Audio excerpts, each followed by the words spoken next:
My name is Umran. My name is Molly John. My name is Elvin. Hi, I'm Vijendran. My name is Jane.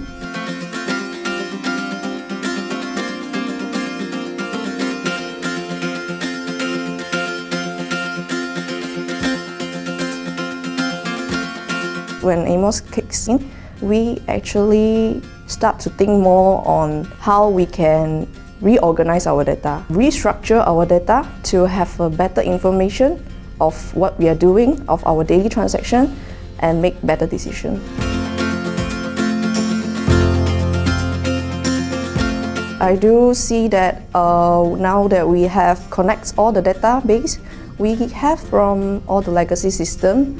So when the data is connect, people start to understand each other's work, each other's problems, and also the things, the contribution that we can expect from all the department from engineering. Database management, to me, in my view, I think is very important. And AMOS has achieved that. AMOS has helped us to redevelop our database.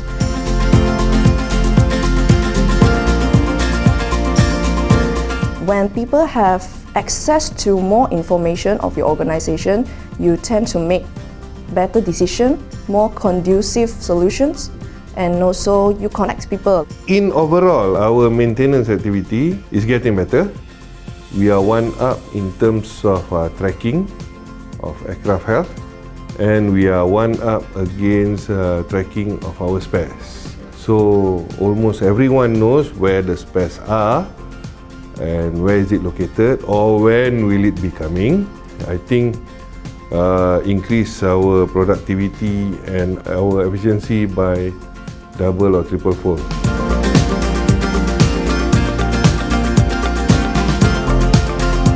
Recently, where we do all the maintenance activities through AMOS system. So it's more simplified and very structured manner. From here, it's just one click away.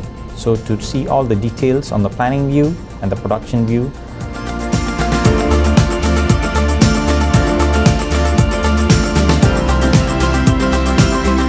We work 24/7 and we have roughly 270 to 300 flights to take care per day. I think the collaborative effort put by the senior management, it is, you can see the difference. The training, the preparation for the cutover was immense. Everybody was into it. We can see over the last 2 months with AMOS being implemented, our engineering OTP has met our targets. We are now looking at better targets so that we can achieve even more. So we can see everything in one page. We can see where the parts are. We can know whether the parts has been ordered. We know whether the parts has arrived. Planning and execution of the plan becomes much more easier.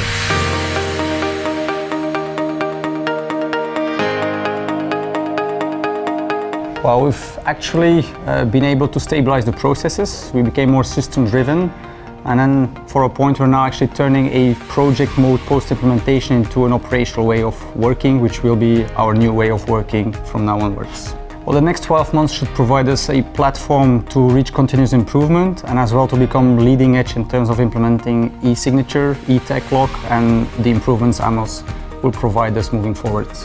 Well, engineering and maintenance is a very complex business and it's broken down into many processes. So we need to ensure that everybody follows the processes. We measure the inputs, the outputs, and the effectiveness of each part, each link in the chain of the journey to deliver the synchronized event on the day, delivering aircraft maintenance on time. I think one of the key things is getting buy-in from everybody. Everybody needed to participate all at the same time and give their best. And to be honest, that's been the difference. People have really responded. People, went to their training, learned what they need to learn, and actually did their best on the day. That's the key thing, which has made the introduction so good.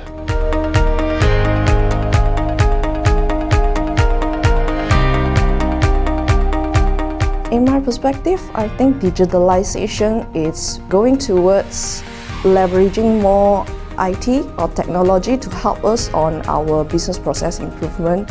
Digital transformation is nothing else apart from data. Now, we are managing the data digitally in the AMOS system. Digital transformation, it is coming down to providing data at the end of the day. Data that we can analyze. Engineering has traditionally been a cost center, But being able to digitalize the data, we can see where we can be actually a better business partner within the organization, where we can actually do cost saving. We have done a good job so far, but it's a long way to go. Keep learning and keep using AMOS. Thank you.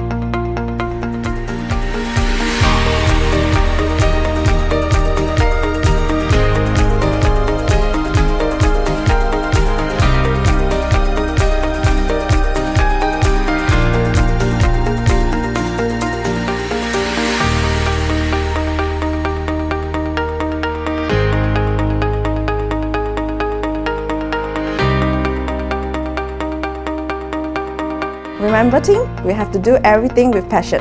MH Passion.